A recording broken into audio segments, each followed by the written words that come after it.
been using Light Jockey, which I learned over the years working in nightclubs. I've been able to use it for theater for about 15 years. It's just not very well suited for it. It has a lot of limitations. This will actually work much faster. It has the networking component, so that way I can run all my outputs through network. And I can set my laptop up downstairs and actually control it from down there while they're networked together, and everything I save will save onto this board. It's just overall a lot more powerful. So this is all of my different effects that I can use. This will be basically groups of lights. These will all be the colors that I fill in. This is for intensity, so that way I can kind of save scenes at different levels, so I can isolate certain parts of the stage. And this is focus, so when we have the moving heads in here, I can use this to, so like, you know, I'll have, say, upstage right, you know, upstage center, upstage left, so I can just hit that button and they'll go to that spot that I previously saved. I can reuse that throughout the show. Nice. And then up here are presets, and that will allow me to say, you know, kitchen. I can hit that one and it'll bring up the scene that I wrote before that's kitchen as I go back to it every time, or outdoors or nighttime, and just kind of recycle those. And a lot of these effects I've actually made from other shows, and I can just take those and bring them into this show. So everything I do at other theaters or other events or concerts, I can save those, and if I like them, I can just bring them in here and reuse those as well. So it allows me to kind of recycle and build this comes with my skill set, so that I don't have to rewrite things from scratch. That'll save you a lot of time, and yes, which means we can do more and better things because you're saving time on these tasks. Yeah. The other major thing is if for some reason I'm not here, or I can't do this, which will mean I'm probably not living anymore, then another designer is going to know how to use this.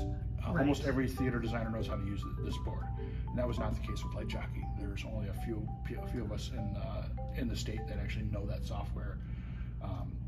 So this basically future-proofs us. And this is the console that ETC is going with for probably the next 10 to 12 years at least. So if I go 1 through 18, which will be our color source spot juniors, and down here I have my colors. So red, lime, green, blue, and hue and saturation.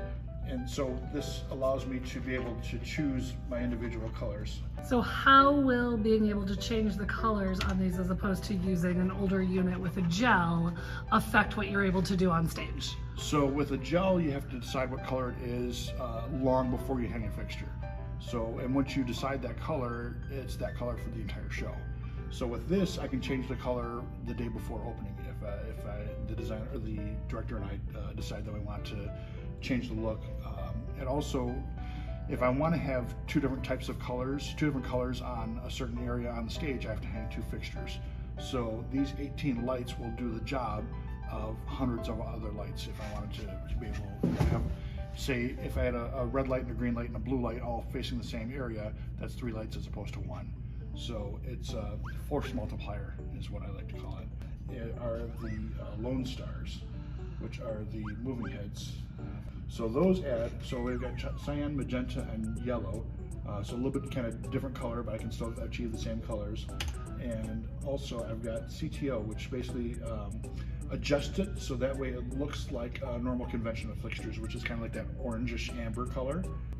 The other major thing is they're moving. So I have my pan and my tilt, so I can move those around. And they've got what's called framing.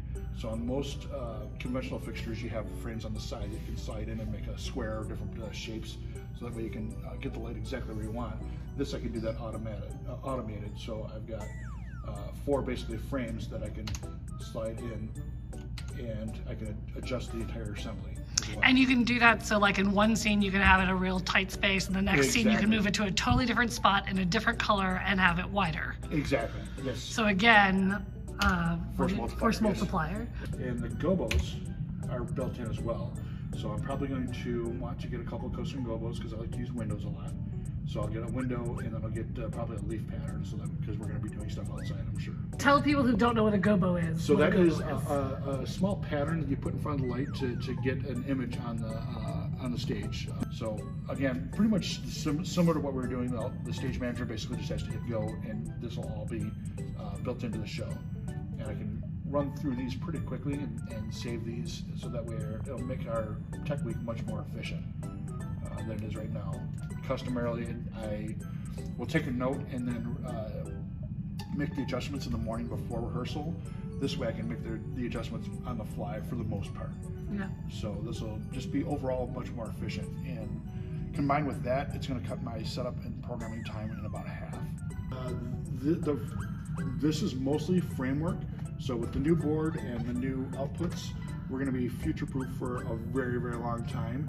So it's just a matter of adding more of these fixtures. So this is basically, so the more of these we can put into the system, the more I can do on the stage. And we're dealing with just 18 spots now. Normally I will use upwards of 40 to 60 in a light show. So I would like to get that 18 up to 28 in a year or two.